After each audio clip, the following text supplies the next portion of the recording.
یا ایھا الذین آمنوا کلوا من طیبات ما رزقناکم، اے ایمان والو تم کھاؤ اس پاکیزہ رزق میں سے جو ہم نے تمہیں دیا ہے، واشکروا للہ ان کنتم ایاہ تعبدون، اور تم اللہ کا شکر ادا کرو اگر تم اللہ ہی کی عبادت کرنے والے ہو۔ یہ تیسرا مقام ہے جہاں اللہ تعالیٰ نے ہم سب کو خطاب فرمایا ہے، اور اللہ نے خطاب فرما کر کہا اے ایمان والو تم کھاؤ من طیبات، پاکیزہ چیزوں میں سے جو ہم نے تمہیں رزق دیا ہے، اور نمبر 2 واشکروا للہ، اور اللہ کا شکر ادا کرو، ان کنتم ایاہ تعبدون، اگر تم اللہ کی عبادت کرتے ہو۔ اس آیت میں 2 باتوں کا حکم ہے، نمبر 1 رزق حلال کھاؤ، نمبر 2 اللہ کا شکر ادا کرو۔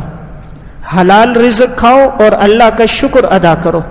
اللہ نے لفظ لایا طیب، پاکیزہ۔ رزق جتنا حلال کا ہوگا اتنا نیک اعمال کی توفیق ہوگی، اسی لیے اللہ نے قرآن میں فرمایا یا ایھا الرسل کلوا من الطیبات واعملوا صالحا، اے رسولوں کی جماعت تم حلال رزق کھاؤ اور نیک اعمال کرو۔ اللہ نے عمل کو رزق حلال کے ساتھ جوڑا، اس سے پتہ چلا اگر رزق حلال کا ہوگا تو نیک اعمال کی توفیق ہوگی، اور اگر حلال کا رزق نہیں ہوگا نہ نیک اعمال کی توفیق ہوگی اور نہ نیک راستوں پہ وہ مال لگے گا۔ پھر وہ مال کہاں خرچ ہوگا؟ حدیث میں آتا ہے رسول اللہ صلی اللہ علیہ وسلم نے فرمایا اذا لم یبارک فی مالہ جعلہ فی الماء والطین، جب اللہ تمہارے مال میں برکت نہیں ڈالے گا تو تمہارا مال لگے گا پانی اور مٹی پر۔ جب تمہارے مال میں اللہ برکت نہیں دے گا تو تمہارا مال خرچ ہوگا پانی اور مٹی پر، یعنی تعمیرات پر۔ گھر بنانے پر تمہارا مال خرچ ہوگا، جائیداد بنانے پر تمہارا مال خرچ ہوگا، اپنی سواریوں پر تمہارا مال خرچ ہوگا، اللہ کے راستے میں دین پر، یتیموں مسکینوں بیواؤں پر تمہارا مال خرچ نہیں ہوگا۔ رسول اللہ صلی اللہ علیہ وسلم نے فرمایا لا تتخذوا الضیعۃ فترغبوا فی الدنیا، جائیدادیں مت بناؤ ورنہ دنیا کی طرف تمہاری رغبت بڑھ جائے گی۔ جائیدادیں مت بناؤ ورنہ دنیا کی طرف تمہاری رغبت بڑھ جائے گی، اس لیے آپ نے فرمایا الدنیا دار من لا دار لہ، یہ دنیا گھر ہے اس کا جس کا کوئی گھر نہیں، ومال من لا مال لہ، یہ مال اس آدمی کے لیے جس کے لیے کوئی مال نہیں، ولہا یجمع من لا عقل لہ، اس کو جمع وہ کرتا ہے جس میں عقل نہیں ہوتی ہے، اس کو جمع وہ کرتا ہے جس میں عقل نہیں ہوتی ہے، جس میں عقل ہوتی ہے آپ نے فرمایا وہ اس کو آخرت کے لیے ذخیرہ بناتا ہے۔ عقل مند آدمی اپنے مال کو آخرت کے لیے ذخیرہ بناتا ہے اور وہ اپنے رب کو قرض دیتا ہے۔ قرآن کریم میں اللہ رب العزت ارشاد فرماتے ہیں من ذا الذی یقرض اللہ قرضا حسنا، پس تم میں سے کون ہے جو اللہ کے راستے میں اللہ کو قرض حسن دے، فَيُضَاعِفَهُ لَهُ وَلَهُ أَجْرٌ كَرِيمٌ، اللہ تمہارے مال کو دگنا کر کے تمہیں واپس کرے گا اور بہترین اجر دے گا۔ اللہ کہہ رہا ہے مجھے قرض حسن دو۔ دیکھیں مال اللہ نے دیا، اگر اللہ کہتا سارا مال دو تب بھی اللہ کا یہ فیصلہ درست تھا، اس لیے کہ مال ہمارا نہیں ہے رب کا دیا ہوا ہے، لیکن اللہ نے کہا مال میں سے تھوڑا سا دو، اور تعبیر کس سے کیا؟ قرض سے، کہ تم اپنے رب کو قرض دے رہے ہو۔ قرض کے ساتھ شرط لگائی حسنا، اچھا، اخلاص کے ساتھ دو، ریاکاری کے لیے نہ ہو، رب کے راستے میں دینا ہے، حسن دو، حلال کا مال دو، اخلاص کے ساتھ دو۔ اللہ کیا دے گا؟ فَيُضَاعِفَهُ لَهُ، اللہ تمہیں دگنا کر کے واپس کرے گا۔ صرف مال ہی نہیں دے گا، کہا اللہ تمہیں اجر بھی دے گا۔ قرآن کریم کی یہ آیت نازل ہوئی، کیا ایمان تھا حضرات صحابہ اکرام کا، قرآن کی ایک آیت سنتے تھے، جو حکم ہوتا تھا فوراً عمل کرتے تھے۔ آج ہم پورا قرآن سن لیتے ہیں، ٹس سے مس نہیں ہوتے، ایک کان سے سنا مسجد سے نکلے دوسرے سے نکال دیا۔ آج ایمان کی وہ کیفیت نہیں ہے، تب تو اللہ کی مدد نہیں اترتی، ورنہ بدر میں صحابہ 313 تھے، اللہ نے مدد کے لیے آسمان سے فرشتے اتار دی۔ وہ خدا آج بھی موجود ہے، اس کی قدرت آج بھی، اس کی سلطنت اور طاقت آج بھی، لیکن آج ہمارے دلوں میں اس درجے کا ایمان نہیں ہے۔ قرآن کی یہ آیت نازل ہوئی، کون اللہ کو قرض حسن دے گا؟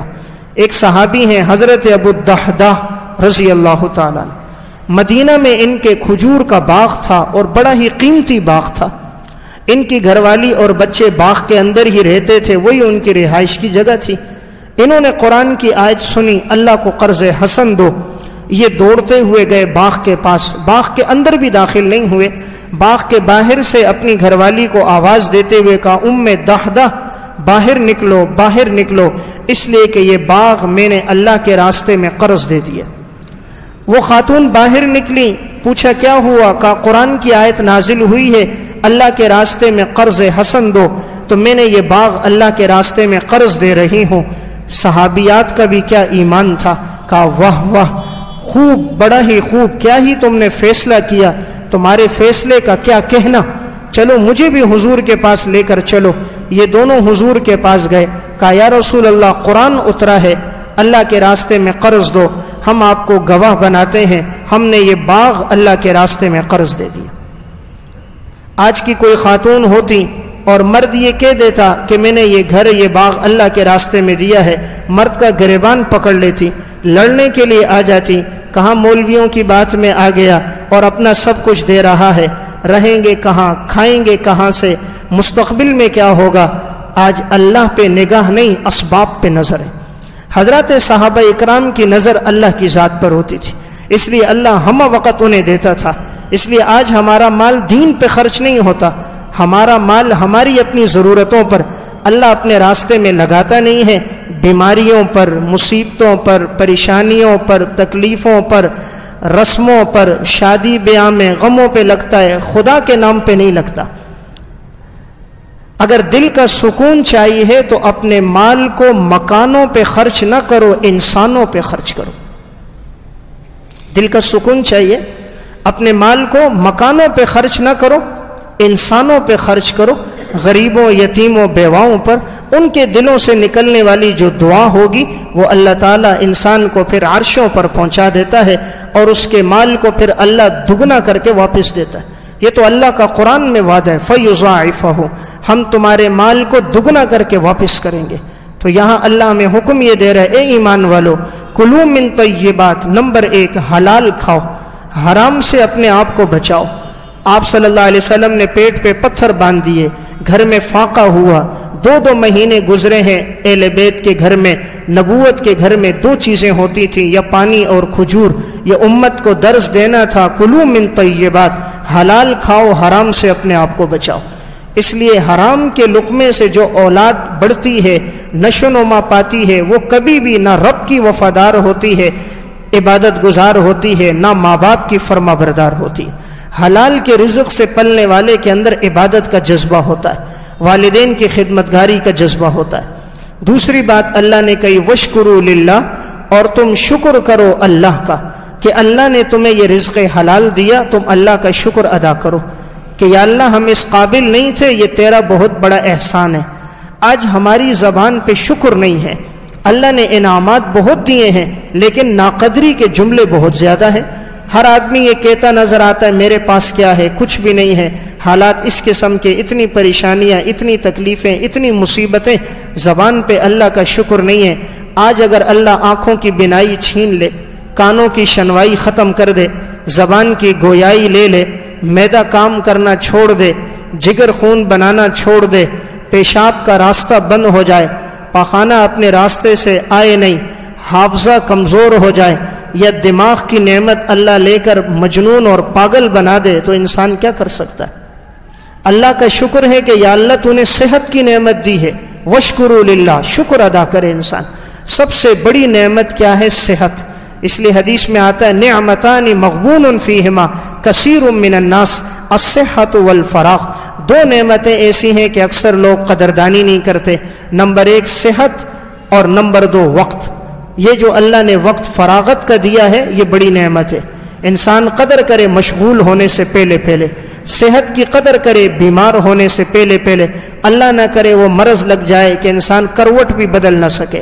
اللہ نہ کرے کہ انسان پر بیماری آ جائے فالج کی، کہ اس کے لیے چلنا پھرنا دشوار ہو جائے. تو اللہ نے تندرستی میں رکھا ہے، وشکروا للہ، اے اللہ تیرا شکر ہے. اور شکر تب ہوگا جب اپنے سے نیچے دیکھیں گے. ہم میں سے ہر آدمی اپنے سے اوپر دیکھتا ہے، اس لیے شکر کا جذبہ نہیں ہے، نیچے دیکھیں تو شکر کا جذبہ پیدا ہو۔ شیخ سعدی رحمت اللہ علیہ راستے میں جا رہے تھے، چلتے چلتے راستے میں جوتیاں ٹوٹ گئیں، جیب میں ہاتھ ڈالا تو پیسے نہیں تھے، بڑے پریشان ہوئے، اپنے آپ کو کہنے لگے کہ آج اتنی رقم نہیں ہے کہ جوتیاں بنا سکوں۔ اتنے میں مسجد پہنچے نماز کے لیے، مسجد کے دروازے پر کیا دیکھا کہ ایک شخص بھیک مانگ رہا ہے اور اس کے دونوں پاؤں موجود نہیں ہیں، دونوں پاؤں سے معذور ہے، تو سجدے میں گر گئے کہ یا اللہ تیرا شکر ہے، تو نے جوتیاں لی ہیں، پاؤں کی نعمت تو دی ہے۔